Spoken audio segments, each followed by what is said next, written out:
Alright, good evening folks, it's Enforcer Matt, and welcome back to another short war video, and today we have very big news coming out of France. We're hearing that Iranian saboteurs have severely damaged the French rail network ahead of the Paris 2024 Olympics, and obviously this is designed to disrupt the proceedings at the Olympics because many people from all around the world come to see this, and right now our adversaries know this is a prime opportunity to cause disruptions to the Western activities. We're also hearing as well of a major attack on a Russian airfield in Saki by Ukrainian forces, resulting in significant damage to Russian equipment and aircraft. And finally, we're getting word as well of another Russian Navy flotilla making its way down toward Cuba for the second time in just a short little while, and it's going to be passing by the coast of Florida in the coming days. But with that, we're jumping into our first post of the day, which goes to the Spectator Index. And this is by far our biggest story of the day. We're learning from France's Prime Minister that acts of sabotage were carried out in a prepared and coordinated manner and have caused massive and serious impacts on the French rail network. And it goes without saying that this was not a sudden and spontaneous act of sabotage. This sounds like something that was prepared weeks in advance and most likely orchestrated by a foreign government from the sounds of it. But in our next post here, which goes to Jason Brodsky, we're learning what Israel thinks might have happened. And we can see here that Israel's foreign minister reveals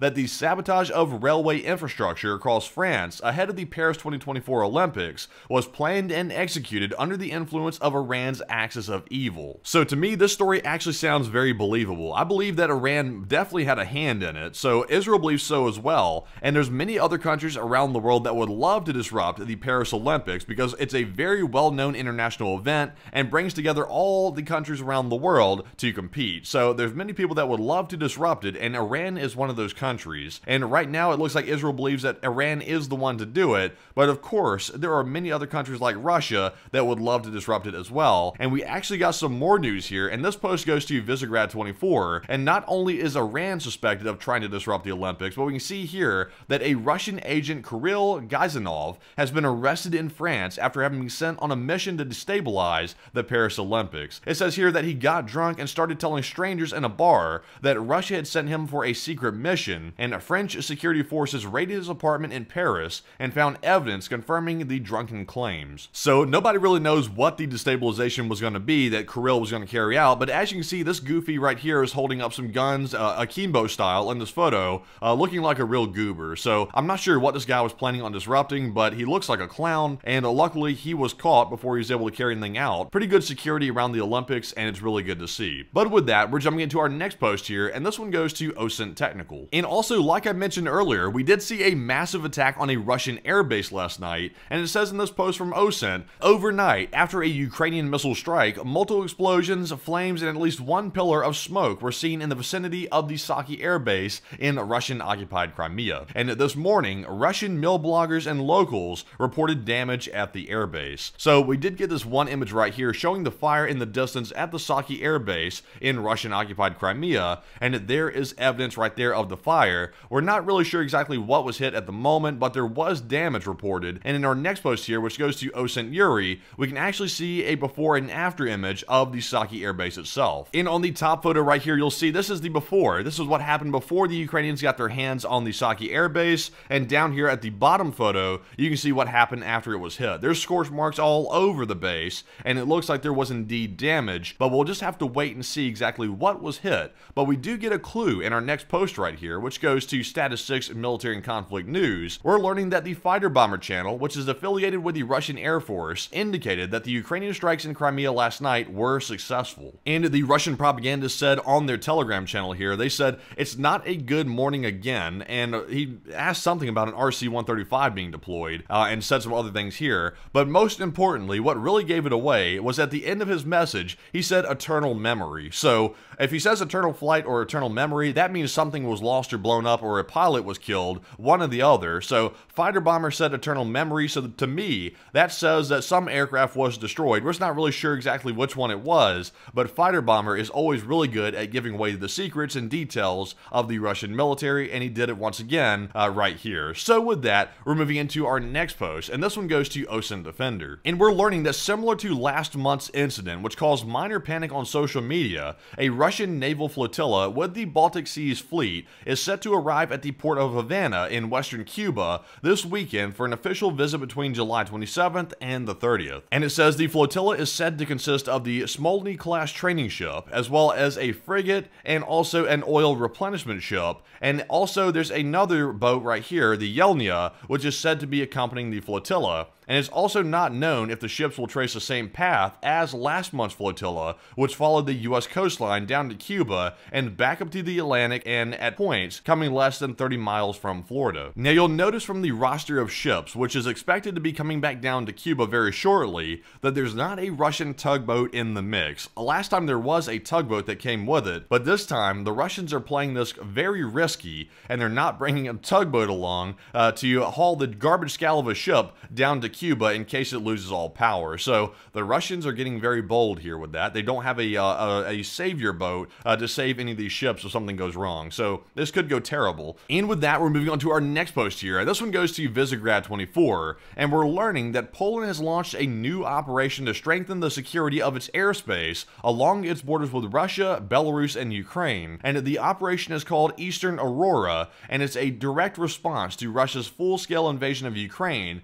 and will particularly target the drone threat. So it doesn't say it directly right here, but clearly this is an operation to deploy air defenses along the Polish border, and I'm sure this is probably in response to what's been happening with Romania in the last couple of days. We've seen Russian drones cross over the Ukrainian border with Romania and crash on Romanian territory, which is a NATO country, and I'm sure this is why this is suddenly being done by Poland, because Poland is not going to let anything cross into their territory without shooting at it. So I think this is a much better way to approach the issue, to get ready to shoot down the incoming Russian drones instead of waiting for them to crash into your territory and then get upset about it. So I applaud Poland for these actions. And with that, we're moving on to our next article here, and this one goes to Nexta, and we're learning that Britain wants to create weapons to counter Putin's nuclear threat, and it says the country is discussing the development of long-range missiles, and they are planned to be deployed in Germany instead of American ones, the Times reports, citing its sources. So first off, I want to say there's nothing wrong whatsoever with American missiles, but if Britain wants to go out there and create its own, good for them, because maybe they can develop something that's even more advanced,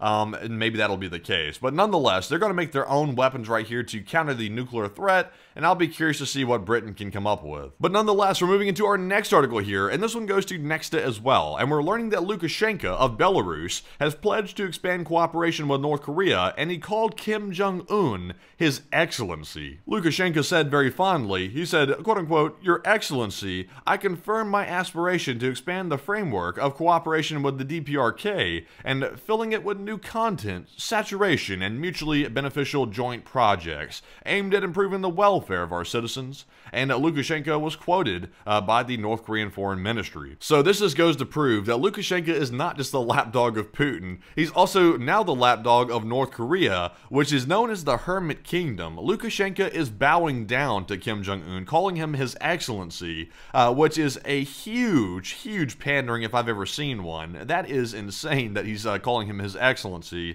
considering the state that North Korea is in, with their citizens starving and also a lack of pretty much any basic necessities across their entire country. So this is a royal case of sucking up to Kim Jong-un to try to get his good graces and maybe get a morsel here or there. So it's really pathetic to see. But jumping into our next article here, we have another one from Visegrad 24. And we're getting word from Germany that Olaf Scholz has stated that only a Russian withdrawal from Ukraine can stop the redeployment of US long-range missiles in Germany for the first time since the Cold War. And the US has announced that it will deploy SM-6 and also Tomahawk and hypersonic missiles in Germany that will be capable of striking deep into Russia, and the missiles will be deployed in 2026. So this actually sounds like a pretty fair statement from Germany. Germany did say that they would not deploy these long-range missiles if Russia withdrew from Ukraine, and obviously that is the reason why we're having to do this in the first place by deploying the missiles, is because of what Russia's doing inside of Ukraine, which is not their country. They're invading it unlawfully, so now we're having to take defensive measures,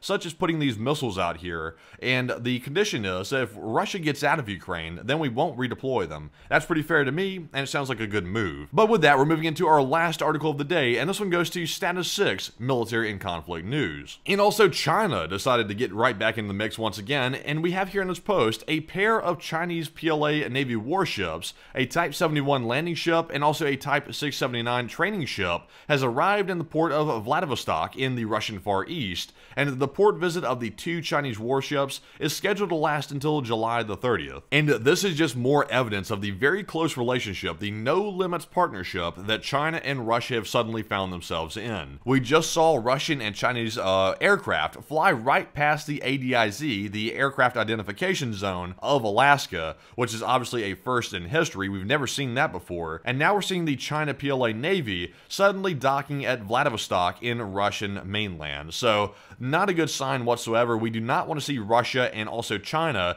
getting closer together. That is a worst case scenario for foreign policy for the West, that China and also Russia become really close partners. That is not good whatsoever. But with that, that is actually our last piece of news for the day. So I hope you found today's video informative, and also please press the like button and also subscribe to the channel as well if you like this type of content right here. We do these daily war updates pretty much every day that there's news to cover, and we also do our nightly war news stream at 10 p.m. Eastern, which we cover all the news from the day, including what's included in the short war video. And also, if you want to support the channel financially, you can do so on our Patreon page. The link is in the description below for Patreon, where you can go over there and sign up for a monthly membership and also support the operation that way as well. And once again, we're almost entirely crowdfunded by you, the viewers, so that support means a ton to us and helps us keep doing this work. So with that, we'll see you all tonight, and with that, bye bye for now.